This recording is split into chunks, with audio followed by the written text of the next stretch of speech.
This is African Diaspora Channel in collaboration with Cross River Broadcasting Corporation, and you are on to the Destination Cross River Policy and Investments Opportunity Podcast Show. My name is Esther Kokobasi, and I have a guest in the house today. Today, we are going to be talking sports in Cross River State and, of course, Nigeria, and then probably the world. And my guest this afternoon is none other than the Special Advisor on Sports Development in Cross River State, in the person of Ntufam Ekanem Ekpenyong. Hi. Hello. Pleasure being here. I think I like your white beard. It's catchy. Anyway, thank you for joining in. When we talk sports, away from Cross River, Nigeria, or the world, like just mention sports, what comes to mind? For me, I think entertainment. Okay. Because you can only make people be interested in what you are doing if it's interesting. Right. And then now, generally, people love different kinds of sports, but there's a particular sporting event that catches everybody's attention. I'm sure you're smiling already because you know exactly what I'm talking about, and that's football. Yeah. And that has assumed the position of king of all sports. Why do you think that is? You know, like I said earlier, football is a poor man's sport. It's a sport that you can get into without anything. Anything being you don't even need any equipment except your skills. Okay. Your basic skills. You know, so you can walk into a park and tell them I want to play football, and you are chosen. And you play like that. Okay. And somebody discovers you're not even wearing a pair of boots and takes you out from there. Okay. So your life can change from just one football match. Okay. Well, if we want to talk football, honestly, we're not going to leave this place today. But then that will be coming in and out in the course of our discussions. However, you are Special Advisor on Sports Development here in Cross River State. I'd like you to walk us through your time and your office in terms of your mandate as a Sports Development Advisor. Yeah. You know, when the President Governor took over, Senator Prince Bassey headed it too, there was a lot of decay in this sports infrastructure. Okay. You know, and to the point where it was difficult for us to attend sporting meets. We couldn't go for National Sports Festival properly. Yeah. We couldn't go for different national events because every time you try to apply for money for these athletes, you know, it's like, oh, there's no money because there are other priorities of government. Yeah. But a lot of things have changed in the last 3 years. You know, Cross River State has not been found wanting in any of those things. Right now, we attend all events. Okay. Youth games that we had missed, you know, in the last dispensation. But we have attended the last 2 youth games events in Delta State, where I think we were among the first 15 states in the country. Okay. And we have also attended, you know, the National Sports Festival. You know, so I believe there is nothing now that the athletes want that the government is not providing for them. Okay. So I think there's a lot of changes. There's a lot of improvement, you know, in terms of the finances that are being voted into sports now. We have 2 teams, you know, the Calabar Rovers and the Pelican Stars. Right now, the state governor had moved their subvention from 5 million to 20 million a month. That's huge. A month. So right now, nobody can say, oh, that Rovers is not doing well because they are poorly funded. So we know where to channel our energies to if they don't do well. Okay. So that's the kind of development that is happening in Cross River State right now. Okay. So now we have funding, we have backing from the Cross River State government to sports in Cross River State. But away from funding, what are other shortcomings in the sporting sector? We lack facilities. Okay. And there is no way, even the federal government can do it all. So there's no way you expect the state government to fund sports 100%. Okay. Right now, we're preparing for the NDDC games coming up from the 20th to 27th. That's been sponsored by NDDC, Okay. the National NDDC Commission. So you understand that if you leave that kind of thing to all the state government in the Niger Delta states, that's not going to happen. Today, we're preparing for the second edition, and that is going to bring a lot of talents to bear. We have gone around the whole 18 local government to, scout for talents, which we are taking there for them to be displayed. Okay. And from those talents, I believe a few of them will be thrown up in the national. Wow. That is what private sector can do to sports development.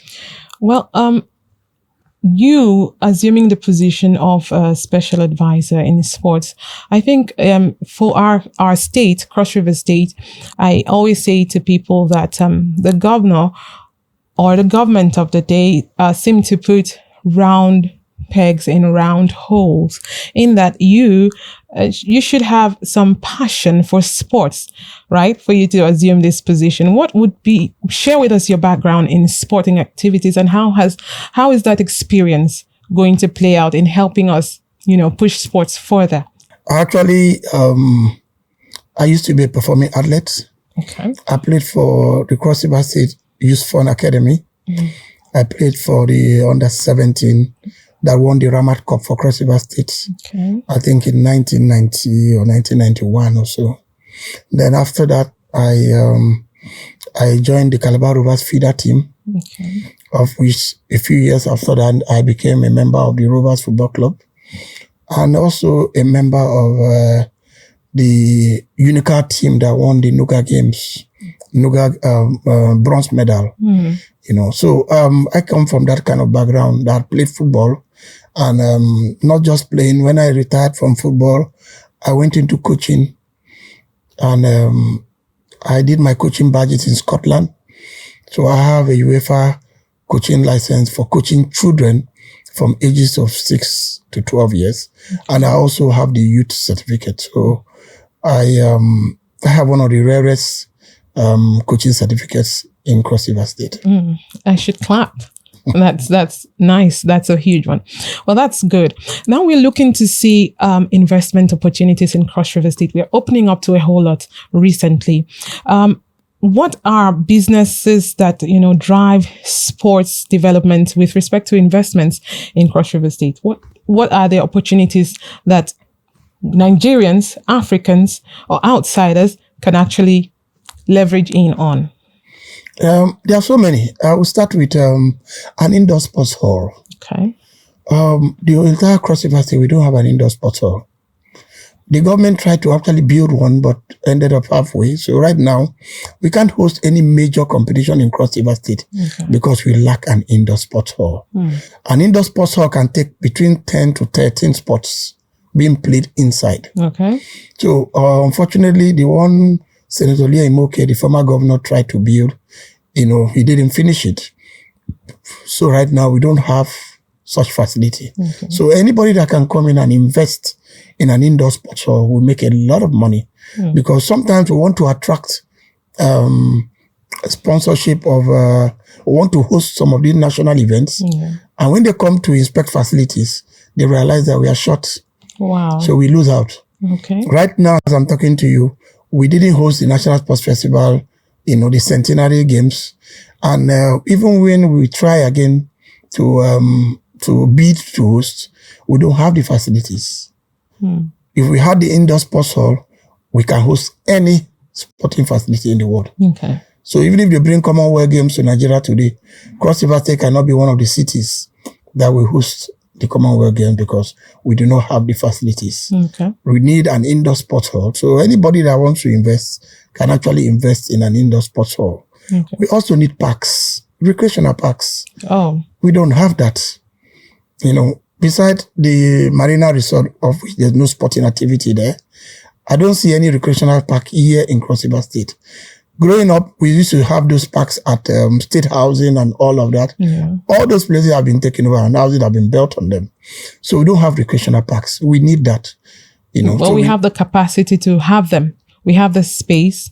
Yes, if people come and say they want to invest, we'll give them a place to actually build indoor park, sports hall parks, where children can go and actually, start practicing whatever sport they want to do. Okay. When you have a park where you have at least 5-6 games happening there, there is no way scouts come into Cross River State, we take them to those parks that they are not going to discover talents. So the reason why we are suffering in terms of, identifying talents and taking them out of the country is because we don't have where to showcase these talents. Okay. So we need parks, we need indoor sports hall. We also need,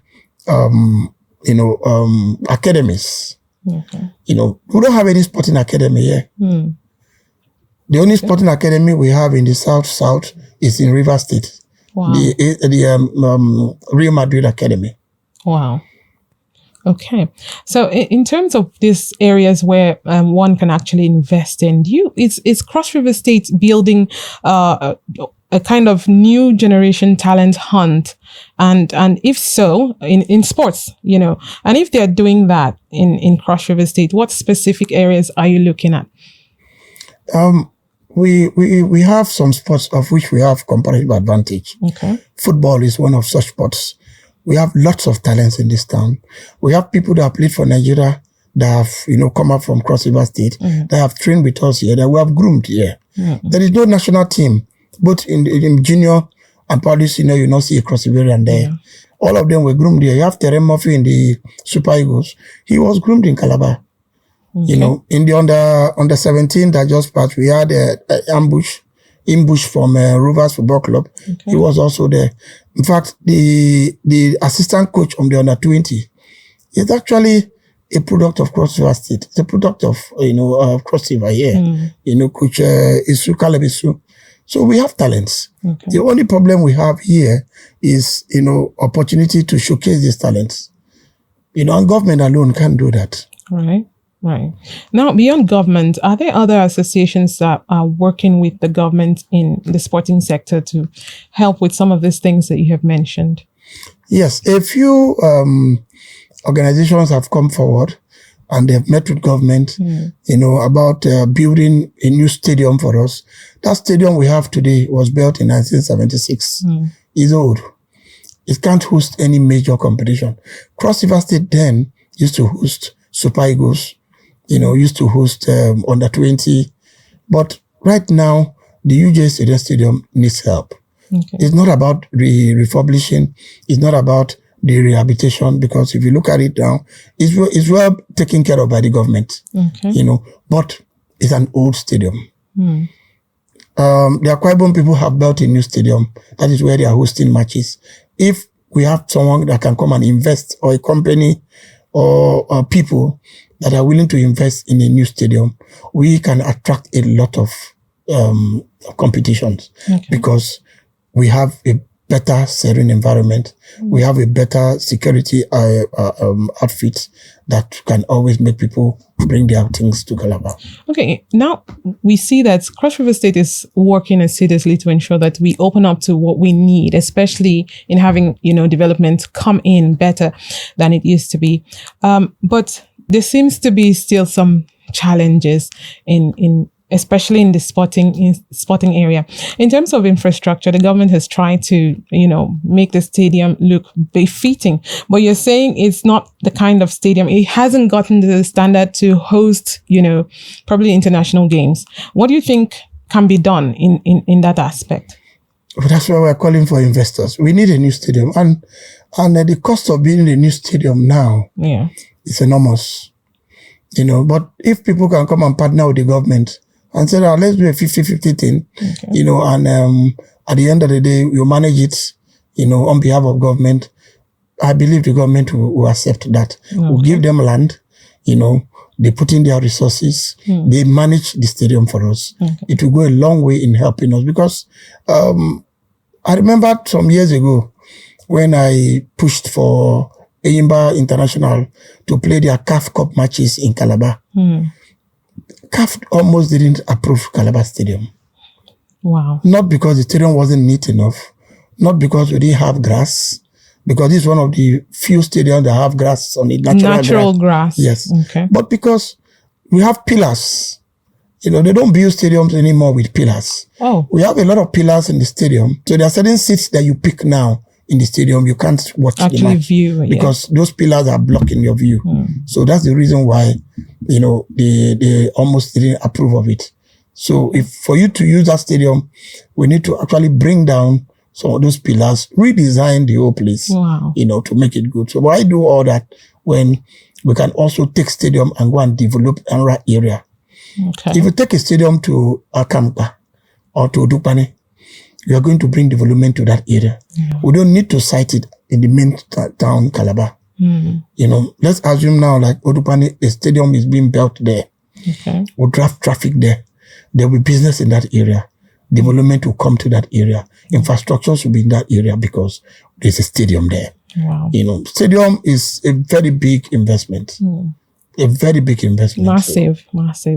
Anyway, let's still go back to investment opportunities in the sporting industry, especially in Cross River State. You've touched on a few in talent development and infrastructural development as well. Let's look at sports tourism. How can diasporans invest in sports tourism, especially in Cross River State? There's no way you can separate sports and tourism. People come and want to see. What brings them to Calabar is when you are hosting something. Like we do carnival now, and people come in. What are they coming to see? They're coming to watch the carnival. That's the tourism that's coming from there. Yeah. Now, when you don't host, you're not hosting any events. You're not doing, like last year, we tried to bring in a few scouts from Europe. Okay. Because we organized some scouting events and we invited the scouts from Europe to come and watch our children play football. And a few of them were picked. Okay. But besides those ones that were being picked, how often can we arrange all of this? Okay. How often can we do that? Because we have very limited sporting facilities. Beside the stadium, there is nowhere else you can actually take an event to and do it very, very well. Okay. So we are short of those things. Okay. And beside that, like I said earlier, we need an academy. We need someone to invest in an academy where this talent, some of them are not going to school.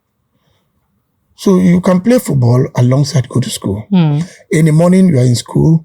In the evening, you're playing football. Do you think that will work out very well? It will work out a lot because you have that in Kwara State.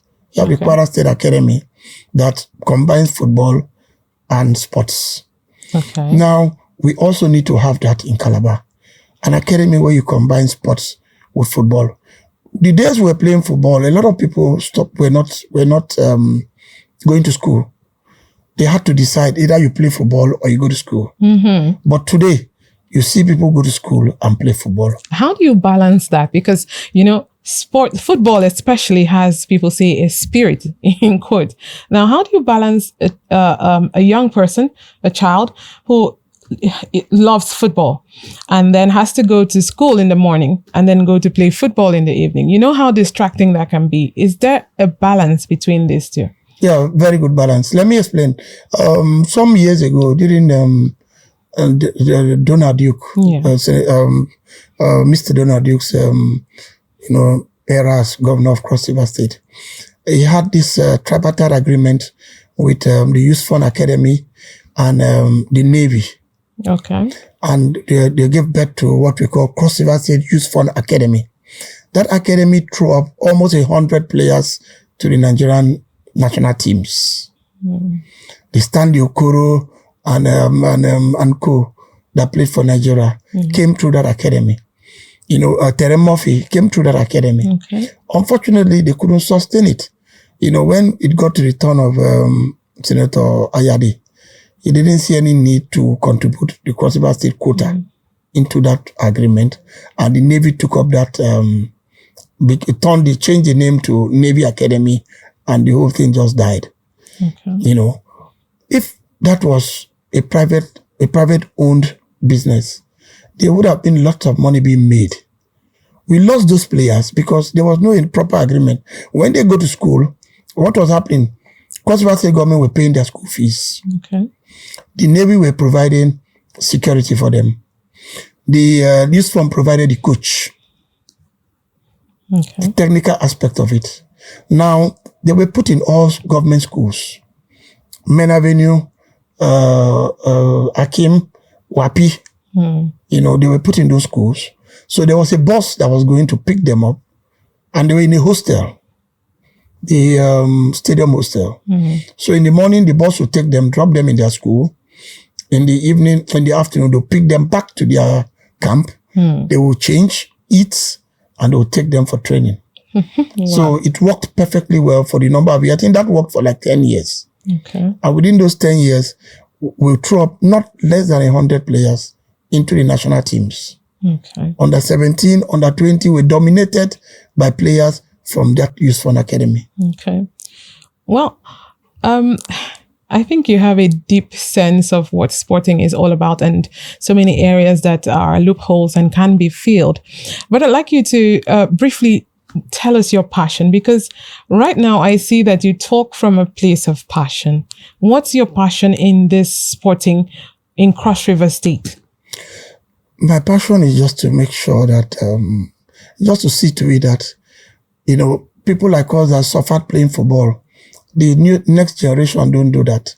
So we are trying to create that opportunity for them, so that we want them to have the two lives, play football and also go to school. Right.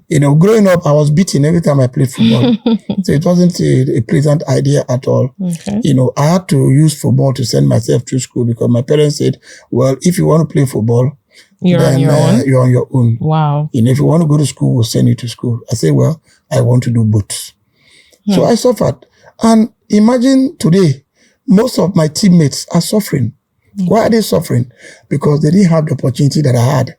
What was my opportunity? I went to school. They didn't go to school. Okay. So after football, because everything has an expiring date, after football, they retired from football. What were they supposed to do? There's no amount of money you save. Then how much will be being paid? So even if you save that money without investing it, there's no way you are going to come out and depend on that. So I see some of my colleagues, some are taxi drivers, some are touts and all of that. These are names that suffered playing for Calabar Rovers. Okay. So I don't want that to happen to the new generation of players. Yeah. So what do? You create that enabling environment for them to actually go to school and play football. So the competition I organized last year, the Prince 2 football competition for secondary school. What did we do? We went to schools and we said we want to encourage secondary schools for them to play football. We didn't go to streets because if you organize it on the street, a lot of the street boys want to play. Of course. So we took it to schools. That program was to encourage people that are not schooling. When you see your mates playing football for schools, the next year you enroll. Yeah. Because we use their name, we use their school results to make sure that they were playing. And we got a lot of talent from them. Wow. The talents we took to the last youth games came from the schools. We picked them from schools. Okay. So that's my passion, to see to it that people play football, not just football, other sports. There's basketball also. Of course. We have lots of talents there. Today, we are also shipping people to US, from Cross River State. Okay. We have about 3 or 4 girls today that are playing collegiate basketball in the US. They started in Calabar, and they were scouted here. Because our female team is also as strong as the male team. So they were scouted here. So we want them to understand that once you have your 6 credit and you are into sports, anything can happen. You can have a scholarship to go abroad and play. Okay. So we want to give them the twofold, not just, come and play football. No, play football and also go to school. Nice. Okay. Just before we call it a wrap in our conversation this afternoon, say a diasporan is listening and has, listened and found out that, okay, there are investments opportunity in the sporting sector in Cross River State. What are protocols for such a person to invest in Cross River State sports? I don't think there's any protocol in investments. Wow. All you just need to do is to get in touch with us and let us see your plans. We sit down with you. You tell us how much you have, or you tell us how much you are willing to invest. And we give you options of where to put your investment to, that will easily give you your return on investment. Okay. So basically anybody that comes to invest wants to get reap from that investment. Sure. So there are lots of investment opportunities, and I believe if they come forward, definitely you sit down with all those that are involved in investment opportunities in Cross River State. You have a solid agreement with them. Our own is to give you, we in sports, what we do is we'll give you all the options that you can invest in. Okay. But there are various departments in government that will see to it that your money is not lost. Okay. That's a good one. Well, I'm just smiling because I just remembered when you said earlier that football is a game for the poor. I mean, the perspective you came from is really interesting and quite intriguing. I never saw it from that angle, but that's a new one. I learned a new one today. And it's good to have you, on the show, talk with us this afternoon. I really have learned something from what you're saying. And the most important is the fact that we have room for development in Cross River State sports and opportunity for investments. Thank you so much, Ntufam Ekanem Ekpenyong. Thank you too. It's been an amazing time talking with you. Pleasure is all mine. And that's how we call it a wrap on this time. And I hope that you enjoyed something from it. My name is Esther Kokobasi. I'll talk with you again sometime soon. Bye for now.